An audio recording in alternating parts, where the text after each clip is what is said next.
I would say that right now you're in a very nurturing place. Take the ideas of a place like Meharry, worship of God through service to mankind, and take that serious. When you graduate medical school and you become a doctor, it's not just for you, it's for the betterment of your community, and you should take that seriously. It's about the good of humankind, and Meharry represents that as, you sit on the shoulders of giants, as you sit at one of two HBCU medical schools that are graduating virtually all the physicians throughout the country. It is up to you now to continue to hold that legacy dear and to not just focus on your own personal achievements. And I would say if you do that, then you're all right with me. Today's PSA highlights Dr. Armen Henderson, a Meharry School of Medicine class of 2014 alumnus whose powerful work embodies the college's mission of service. Dr. Henderson founded and leads Dade County Street Response, a nonprofit providing free medical care and crisis support to Miami-Dade's unhoused residents.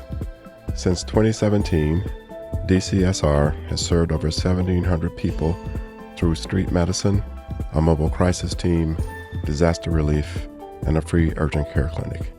My name is Dr. James E.K. Hildreth, and you're listening to Public Service Announcement, the podcast dedicated to making complicated healthcare topics easily digestible for all who listen.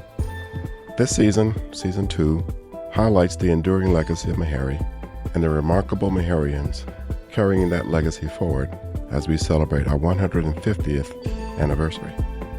To learn more about this show, or to learn more about Meharry Medical College, please visit meharry.edu.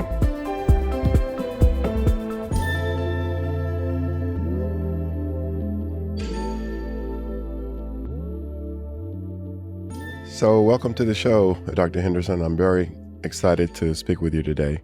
And to get us started, can you just tell us a bit about your background, where you grew up, and your educational journey? Yes, I'm from Philadelphia, Pennsylvania. Where I grew up to a working class family there. I'm a first generation physician and, first to go to medical school in my family. I went to a primarily white institution for undergrad, state school in upstate Pennsylvania. And then when I graduated, I did research. I took the MCAT, and then I got into Meharry. From Meharry, I went on to residency at Jackson Memorial Hospital related to University of Miami, in which I stayed on as faculty and started a nonprofit from there. So at what point was this obvious passion you have for serving the underserved? When did that happen for you? I got to say that getting into medical school, I didn't know that this would be my path.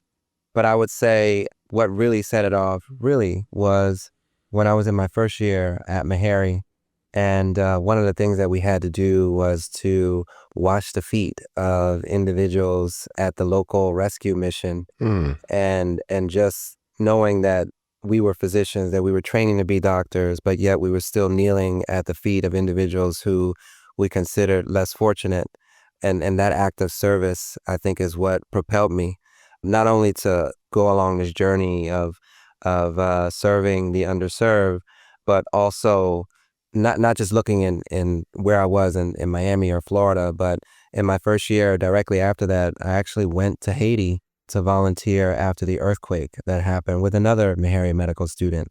And then comparing conditions to what those people were facing in Haiti to, I think, what we face here in the United States, I saw a lot of similarities and a lot of work that needed to be done to rectify both. I have to say that most individuals going to medical school don't expect to be asked to wash the feet of people in a mission. So how did you react to that? I mean, at the time, my brother was, he was in jail. And at the same time, my father was facing homelessness. And so I looked at washing the feet as if I was washing one of my own family members' feet. So I didn't have a problem with it. There were some students who initially thought that it was a bad idea. Why am I doing this? But I understood what it meant to me, and I took it very seriously. Okay. Then, of course, you mentioned you did your residency at Jackson Memorial Hospital. It's a very large hospital there in Miami with a diverse patient population. How did that further enhance your desire to serve the underserved? Or what impact did that have on your career path?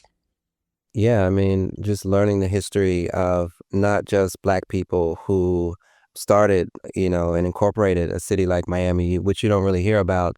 Miami is also a very international city, Mm-hmm. with some very strong views. So as I mentioned, I went to Haiti. I didn't know initially that I'd be at a place where the majority of Haitians have immigrated, but also and learning about that history again from the perspective of people who emigrated here, wet foot, dry foot, the Mm-hmm. Cuban population. And, it really is full circle because, as I said, we're in the belly of the beast. And knowing and understanding all those perspectives, I think really gave me a better idea of the type of policy and the type of programming that we wanted to put forth that would effectively help, all the populations that tend to live and work in a place like Miami. Could you tell the audience what the Dade County Street response is? Yeah, so Dade County Street Response is sort of like a medical startup, if you will, without the tech, that develops programming that is tailored to the needs of marginalized populations. We started as a disaster relief team, so the organization is very crisis grounded, Mm-hmm. and very intentional around that. And since then, we've expanded to encompass a street medicine team, a free urgent care, an alternative to 911 program, a trauma recovery center, and a research institute. And yes, it started while I was in residency. And the residency wasn't a reason why I started it. I think that there were conditions that people were facing. Well, I guess it was because while I was in the hospital, I was, going through my rotations, and I would understand and see that patients were whole people and led whole lives before I met them at the hospital. And these Mm-hmm. were the things that really determined whether or not they survived Mm-hmm. when they left.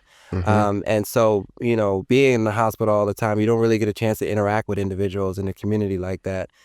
So I wanted to develop programming that targeted them, that was there for them, that could help them before they reached the hospital, before things got to crisis level.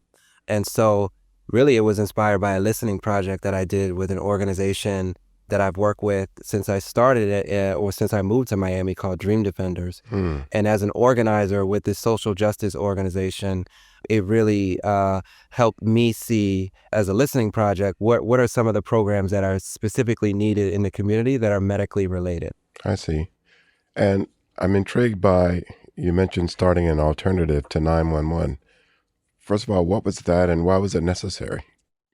Well, it's an alternative to 911 mental health mobile crisis line. When police show up for mental health crises, when you call 911, and most of the time when you call 988 now, since a lot of the programs are connected to police facilities throughout the country, police show up with or without a social worker, and they're 17 to 18 times more likely to shoot and kill you. Mm. And so we started a mobile crisis team with the intention in mind that this was happening before. I don't know if you know, but the Freedom House mobile crisis, the Freedom House ambulance, that was started in Pittsburgh, was started on the premonition that police would show up to transport you to the hospital. And so, it grew into what we now know as emergency medical services, was started Mm-hmm. by Black people in Pittsburgh at the University of Pittsburgh. So sort of around that same, concept, we wanted to train individuals in the community to respond to people who are having crisis in the community in order to cut down on Baker Acts or involuntary psychiatric holds, but also just to stop people from being killed in mental health crises. Oh, wow. A lot of what you described sounds like an organization that tries to address what we now know of.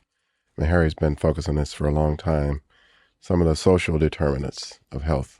Is that a fair assessment of what you all are doing, you think?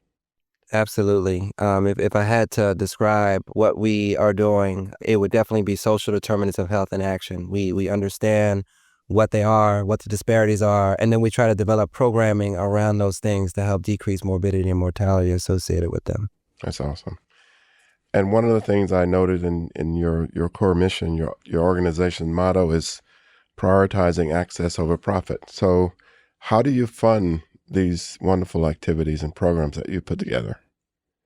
Honestly, we've done it through donations from foundations, from other nonprofits, from personal donations, and I think in this moment, it's really important for us to sustain this work in that way, but also look at alternative ways to sustain the work, which I'll talk about as well, like what our goals are for the future in terms of funding. Mm-hmm. But as you see whole social safety nets being disbanded or Yes. completely wiped off when it comes to environmental justice or when it comes to community violence intervention or first responders or vaccines, et cetera, when you have these federal programs, not only can you not speak up about the injustices that you're seeing while you're developing or on those programs or seeing patients, but you also have to worry about the political climate in which you're doing the work as well. And so we're seeing organizations' whole funding mechanism upended because they've depended on state and local and federal funding. And that's exactly what we don't do. And I think that is really important for us. We've tried to apply for state and local funding and for federal funding as well. And we didn't want to sustain all of our programming just on research because we didn't want the patient Mm-hmm. populations to feel like they were just, All right. research subjects.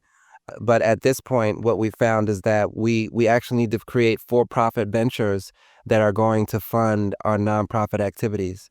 And so we're in the process of looking at alternative revenue structures through housing development and things of that nature to help fund some of the things that we want to continue to do for our patient population.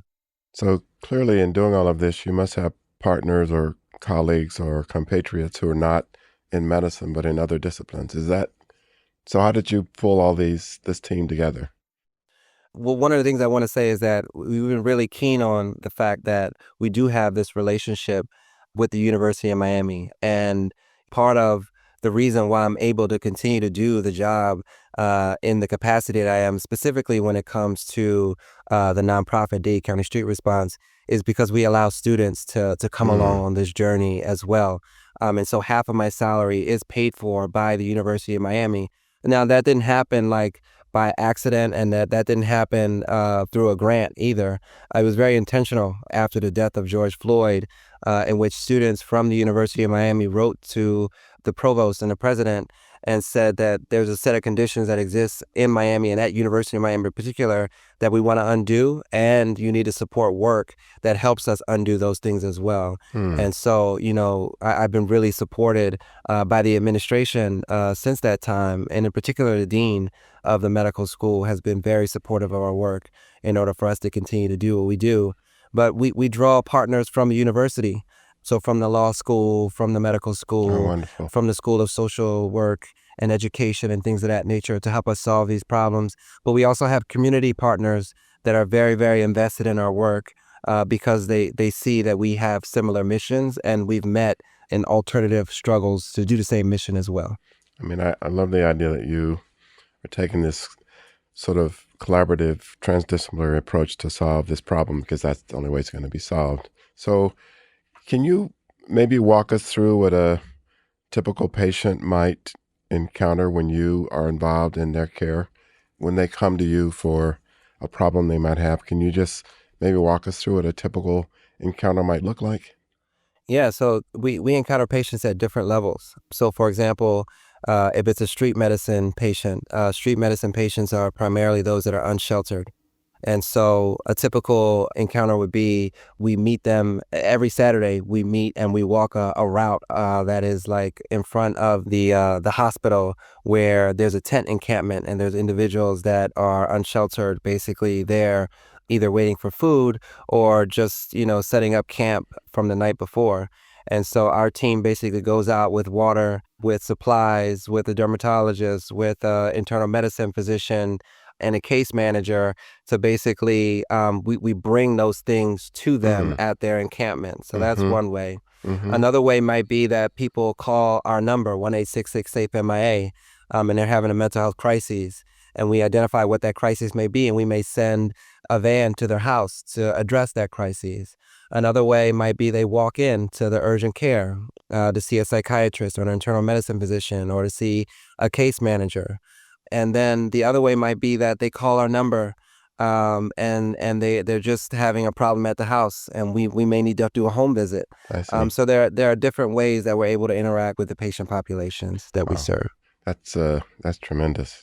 And then, so what do you consider the most challenging aspect or factor in delivering care to unsheltered individuals?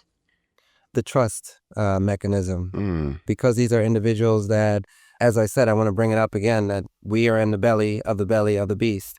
And so when things like homelessness come into play, the Supreme Court ruling on homelessness was foundational in a place like Miami under the mm, Pottinger Agreement. mm-hmm, And so there's this notion that people who are unsheltered, they're lazy, they're on drugs, etc. And not only do we develop policy around that, but we also like just generally, and I'm talking about society when I say we just generally dehumanize individuals, mm, and these individuals need help. These are mm-hmm, sometimes individuals that qualify for services that may, have government assistance that they, lost or just can't afford rent. And so you have this whole system that is designed now as they're criminalizing homelessness and things of that nature, and locking people up for no reason, locking people up for pitching tents. You'll just find that the population that we serve who are unsheltered are just distrustful of others in general, just because of the notion that people have that, and the feelings that people have towards them. It's also very unsafe to live outside as mm, well. So we're seeing people who are victims of assault and other crimes, rape, etc., at a higher rate than the general population. And because of that, individuals that live out in the street, they tend to, when we talk about social determinants of health and life expectancy, they tend to live 30 years less than mm, individuals who are sheltered. mm-hmm, And this causes a lot of stress. So you have to figure that if you generally want to help an individual and they have all these preconceived notions, rightfully so, around the things that you want to do to them, take advantage of them. We have Medicare schemes where a Florida Blue and other insurance companies come in there and they basically, get them to change their insurance that upends their entire life structure. mm. Then you people are just distrustful. And so some of our interactions are just like, hey, here goes the water, here goes some crackers. And it might be like that for a month until they're just like, you know what? I trust these people. Let me tell them that I missed cancer treatment, that I need glasses, Mm. that I lost my ID, or that I need to get into a drug recovery program. And so that is probably the hardest part about delivering care on the street. Well, I would say, and we've known this for a long time, as you probably know, Dr. Henderson, trust is also key to success when there is a sheltered person getting care from a physician. Because if there's no trust there, prescriptions won't be filled or directions won't be followed. So it's not just true for unsheltered individuals, but for medicine in general. So on the other side, what's been the most rewarding thing for you in doing this work? I would say the most rewarding thing is meeting patients and seeing where they are, and then seeing them change their life around Mm, and figure things out. Even if they come in the most disparate circumstances where you're like, oh wow, this person may die in a mm-hmm, week, and just allowing people the ability to come as they are, and to offer them services, and then for them to come back and say, hey, I'm really glad that you took a chance, that you kept reminding me about that appointment, because what we're finding is that people can turn their lives around. They can get back on their feet. They can commit to a drug recovery program and become sober, and people are getting housing. And it's just, if you're willing to work with someone and really invest in them, wholeheartedly, then conditions can change. So nothing is stagnant. Nothing is forever. And I think that's been the beauty of the work that we do, is seeing people change their lives around. Well, one of the things I wanted to ask you about, which made the national news around the country, was when you were trying to provide care during the COVID-19 pandemic on the streets and you were arrested for it, or at least taken in by the police. So can you tell us about that and what was your response to it and how did that affect or change how you approached the work that you were doing? So, as I said, I was an organizer with Dream Defenders when I first landed in Miami. A lot of their manifesto is around alternatives to police, around identifying the structures of systemic racism, classism, and also capitalism that exists. And police are at the top of that chain in enforcing some of the systematic things that have happened, not just to Black people and the start of police in this country, but current everyday features of oppression in America. And so knowing that police are that type of mechanism in this society, that the reason that they exist is to uphold these structures that oppress people, I wasn't surprised that I got arrested. And honestly, it wasn't the first brush that I've had with police that was negative in this way. I think we've identified, or I have identified, living in a place like Philadelphia to a working class family, that we've never trusted the police anyway. But that particular day, I think what upset people, not just in the country, but around the world, like I was getting calls from different countries in Africa and Russia and China, etc., was that, here you have this doctor that is really doing good work. Like I was delivering tents to people who were unsheltered during Mm, COVID-19. mm-hmm, And I think that, there are some instances that really shine a light on America for what it is. I think Hurricane Katrina was one of those. mm-hmm, There are other ones that are really, George Floyd was one of those. And I also think that what happened to me was also one of those as well. Like, how could the police put someone in handcuffs that's doing so much good in his neighborhood, in the place that he lives, and for no reason? But I think that that's what people saw and that's what made them upset. But for me in particular, I was on my way to a press conference where hundreds of news cameras were waiting for me to talk about why an individual who is a shadow player in Florida, who runs the homeless trust, is also, and the homeless trust in Miami-Dade County, this is the organization that is counted on through tax money mm-hmm, to sort of end homelessness. But this is also the individual who is the largest lobbyist for the Florida Apartment Association. He's a lobbyist for Geo Group, the largest prison corporation in America, mm-hmm, that we're seeing is making money off of these immigrant detentions and everything. This is a guy who came out for HB 1365, which effectively criminalizes people for pitching a tent. How could this individual also be the one tasked with ending homelessness? And so we were going out to call that out, that this guy was taking, millions of mm-hmm, dollars in taxpayer funded subsidies, and yet he had all of these other conflicts of interest. And so I think that the police were sent to my house to detract me from going to that press conference. I went anyway, and the news really spread around the country and wow, around the world. wow. Well, that was an extraordinary moment during the pandemic, and we thank you for the work that you do. So you've created this really impactful, amazing organization, Dade County Street Response. So what are your aspirations for it going forward? What do you hope to see happen going forward? At this point, I was recently invited to get an award in Philadelphia, my hometown, from an organization called the Links Incorporated. Mm-hmm. I received a scholarship from them when I was in college, and I used the connections from that to kind of build up myself and to help me along the way. They really have. And so the theme of that was the Gilded Age. And during the Gilded Age in the 60s and 70s, that's when, in 1860s and 70s, that's when Meharry was founded. You know what I mean? Yes. Mm-hmm. That's when 60 to 100 HBCUs were funded. This is when we started the most Black hospitals, et cetera. And so my call to action for them at the theme of that gala was that we need to get back into that. How many Mm-hmm. hospitals have they closed? When I left Meharry Hospital closed, Yep. but countless other Black hospitals and institutions, educational institutions, have closed. And I think in this moment, the importance of having those for people like us who need refuge from what we're facing in the United States right now is absolutely needed. And I led that call to action by saying that we're building a medical facility as part of like a complex, a housing complex and a sports complex in Miami. And we want people to support that, but we also want the rest of the individuals to start standing up similar institutions around the country. Oh, that's wonderful. Well, I mean, clearly, Dr. Henderson, your life, your work, what you're doing now is really inspirational to a lot of us. And I wonder what message you would have for our current Meharry students and future graduates of Meharry. I would say that right now you're in a very nurturing place. Take the ideas of a place like Meharry, worship of God through service to mankind, and take that serious. When you graduate medical school and you become a doctor, it's not just for you. It's for the betterment of your community. and you should take that seriously.